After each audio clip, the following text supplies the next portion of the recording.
250 അഡ്മിഷനുള്ള ഒരു യൂണിവേഴ്സിറ്റിയിൽ കേവലം 80 കുട്ടികളായിട്ട് മാത്രം അവശേഷിച്ചിട്ടുള്ള ഒരു യൂണിവേഴ്സിറ്റി എനിക്കറിയാം. ഞാൻ പോയി സംസാരിച്ചു, അവിടുത്തെ കുട്ടികളായിട്ടൊക്കെ സംസാരിച്ചു. അപ്പോൾ അതിൻ്റെ കാര്യങ്ങൾ വ്യക്തമായിട്ടൊക്കെ അറിയാൻ കഴിഞ്ഞു. അതൊക്കെ പറഞ്ഞു കഴിഞ്ഞാൽ ചിലപ്പോൾ പല ആളുകൾക്കും ബുദ്ധിമുട്ടായിരിക്കും, പല ഏജൻസിൻ്റെയും കഞ്ഞുകൂടി മുട്ടിക്കുന്ന അവസ്ഥയായിരിക്കും. അപ്പോൾ അത് പറയാൻ ആഗ്രഹിക്കുന്നില്ല. നിങ്ങൾക്ക് വേണമെങ്കിൽ ഡയറക്റ്റ് അതുമായിട്ടൊക്കെ ചർച്ച ചെയ്യാം എൻ്റെ അടുത്ത്. പക്ഷേ ഇപ്പോൾ എൻ്റെ അടുത്തായാലും ഒരു 12ഓളം പേര് ഞാൻ റിജക്ഷൻ ചെയ്തിരുന്നു ഈ പ്രാവശ്യം. ഏകദേശം പേരൻസ് ഒക്കെ വന്ന് ചോദിച്ചിരുന്നു.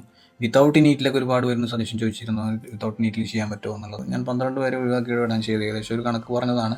അതിനും കൂടുതലാവാനാണ് ചാൻസ്. പക്ഷേ പിന്നെ അറിയാൻ കഴിഞ്ഞത് അതിൽ പലരും 2-3 പേരൊക്കെ അഡ്മിഷൻസ് എടുത്തു എന്നാണ് അറിയാൻ കഴിഞ്ഞത്. പല യൂണിവേഴ്സിറ്റികളായിട്ട് അഡ്മിഷൻസ് എടുത്തു without NEET. They have choice, they can do, no problem. അവരുടെ ലൈഫ്, അവരുടെ കരിയർ അവർക്ക് തീരുമാനിക്കാൻ നമുക്ക് പറയാനേ പറ്റൂ.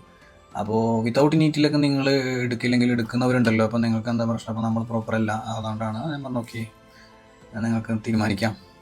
അപ്പോൾ നിങ്ങൾ സ്നോഫോൾ കാണാനായിട്ടും നിങ്ങൾ അവിടുത്തെ എക്സ്പ്ലോർ ചെയ്യാൻ വിചാരിച്ചു നാട്ടിൽ നിന്ന് എങ്ങനെ രക്ഷപ്പെട്ടൊരു പ്ലാനുള്ളവരാണെന്നുണ്ടെങ്കിൽ MBBS തിരഞ്ഞെടുക്കരുത്. അല്ല, നിങ്ങൾക്ക് എക്സ്പ്ലോറിങ് മാത്രമാണെന്നുണ്ടെങ്കിൽ കുഴപ്പമില്ല, അതിനെപ്പറ്റി രാജ്യങ്ങളൊക്കെ തന്നെയാണ്. എവിടെ നോക്കിയാലും ഒരു 100% പറഞ്ഞു തരാനുള്ളൊരു കൺട്രിയും സത്യത്തിൽ നിലവിലില്ല. എന്നാൽ പല കാര്യങ്ങളും കോംപ്രമൈസ് ചെയ്ത് തന്നെയാണ് പല പിള്ളേരും. പിന്നെ അതിനെപ്പറ്റി ചർച്ച ചെയ്യുമ്പോൾ പല ന്യായീകരണങ്ങളൊക്കെ ഇട്ട് വന്നാലും ഇതാണ് സത്യം. ടു ബി ഓണസ്റ്റ്ലി പറയട്ടെ, നിങ്ങൾ MBBS അബ്രോഡ് തിരഞ്ഞെടുക്കുകയാണെന്നുണ്ടെങ്കിൽ നിങ്ങൾ തന്നെ കൃത്യമായിട്ട് മനസ്സിലാക്കിയിട്ട് നിങ്ങൾക്ക് ഓക്കെ ആണെങ്കിൽ നിങ്ങൾ ജോയിൻ ചെയ്യാവുന്നതാണ് MBBS അബ്രോഡ്. കാരണം നിങ്ങൾക്ക് പഠിച്ച് ഡോക്ടറായി പറ്റും എന്നുള്ള ദൃഢമായ തീരുമാനമുള്ളവർ തന്നെയാണ് ഇത് വരുന്നതും. എങ്ങനെയെങ്കിലും MBBS എടുത്തേ പറ്റും. ഇവിടെ വന്നിട്ട് പിന്നെ അതല്ല ഇതെല്ലാം പാട്ട് കാര്യം ഉണ്ടാവില്ല. കാരണം നിങ്ങളെ കൊണ്ടുവരുന്ന ഏജൻറ്റോ ആളുകളോ നിങ്ങൾ 5 വർഷം പഠിപ്പിച്ച് ഡോക്ടറാക്കാവുന്ന ഒരു പേപ്പറിലവർ ഒപ്പിട്ട് തരില്ല. കാരണം നിങ്ങളുടെ ഭാവി നിങ്ങളതാണ്. കാര്യങ്ങളൊന്നും മനസ്സിലാക്കാതെ നിങ്ങൾ എടുത്ത് ചാടി ചെയ്താൽ കരിയർ നശിപ്പിച്ച് കളയരുത്.